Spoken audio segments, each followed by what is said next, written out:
The Bugle Sport and News Bulletin with your hosts Veronica and Lindsay. Good evening, Kiama. I'm Veronica and this is your Bugle Bulletin. Thanks for joining me, and don't forget we're here every Monday night with your weekly dose of local news, stories and community highlights. Kiama State MP Gareth Ward is currently awaiting sentencing after his bail was revoked last Wednesday. The 44-year-old was found guilty of 2 historic sexual assaults and he was taken into custody last week. Ward issued a statement on Friday to say that he's absolutely shattered about the outcome of the trial and being sent to jail. He intends to launch an appeal to clear his name. The former Minister for Families will return to the New South Wales District Court for sentencing on September 19. Ward is set to be expelled from New South Wales Parliament on Tuesday, with Premier Chris Minns indicating that the disgraced MP should be removed from office. If that happens, it will trigger a by-election for the seat of Kiama in the coming months. Keep an eye on the Bugle app and our weekly Bugle Bulletin on YouTube for updates on who will nominate to contest the seat. Kiama Council is facing financial challenges that have led to the popular New Year's Eve fireworks display being at risk of cancellation. The event at Black Beach costs the council around nearly $90,000, but it was struck from the council budget when it was approved in June. To keep the Sky Show alive, Kiama Council has appealed to the private sector for financial support, working in partnership with the Kiama Business Network.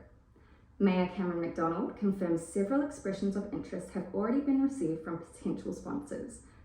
Council have considered ticketing access to the Black Beach Old School Flat area as a way to fund the event. However, the costs of fencing and logistics make that option unlikely to happen this year.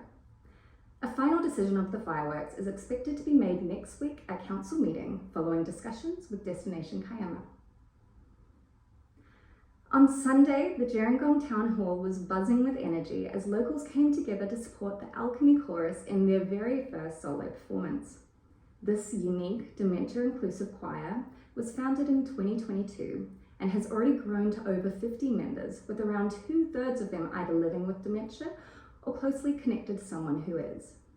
The group sang timeless classics like It Don't Mean a Thing by Ella Fitzgerald, Beyond the Sea by Bobby Darin, and a gospel favourite, This Little Light of Mine.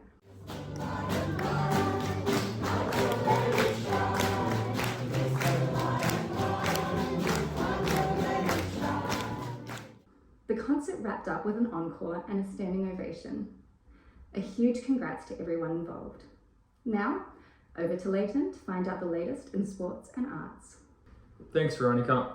In arts news, Kiama defied time and space 2 weekends ago by transforming itself into the golden age of Hollywood for the Orry-Kelly Hollywood Gala and exhibition. The gala drew a crowd of 220 guests, while another 265 visited the stunning exhibition over the weekend. With dazzling dresses and suits, energetic dancing, and talks from legends of Australian film, the event celebrated Kiama-born costume designer Orry-Kelly, who is finally being given the recognition he deserves. Looking ahead, the Shoalhaven First Nations Film Fest will be held this Saturday, the 9th of August at 2 p.m. The festival will feature 5 powerful films by Canadian First Nations filmmakers and will mark the International Day of the World's Indigenous Peoples. The films highlight the deep and enduring connection to land and water shared by both Canadian and Australian First Nations communities. You'll find the ticket link in the description of this video. And now to sport. It was all rugby league this week, with most local games and sport called off due to the wild weather across the south coast. 2 Group 7 rugby league matches went ahead, with Jamboree the only local side in action. They faced the Stingrays of Shellharbour at Cess Glen Holmes Oval.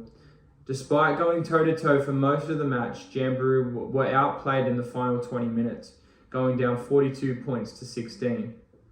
In the only other game of the round, Albion Park defeated Milton. The postponed matches, including the highly anticipated local derby between Gerringong and Kiama, will be played next weekend. And finally, some exciting news from the NRL. Another Gerringong junior has made his debut. 20-year-old Ashton Ward ran out for the South Sydney Rabbitohs last week and followed up with his second NRL game over the weekend against the Broncos. Ward was admirable in defeat, producing an incredible try-saving tackle on Broncos second rower Jordan Ricky. He becomes the 3rd Gerringong junior to debut in the NRL this year, joining 4 others who are already playing first grade regularly. And that's all for the Bugle Bulletin this week. Make sure to subscribe to the channel below, and thank you so much for listening. And as always, stay classy, Kiama.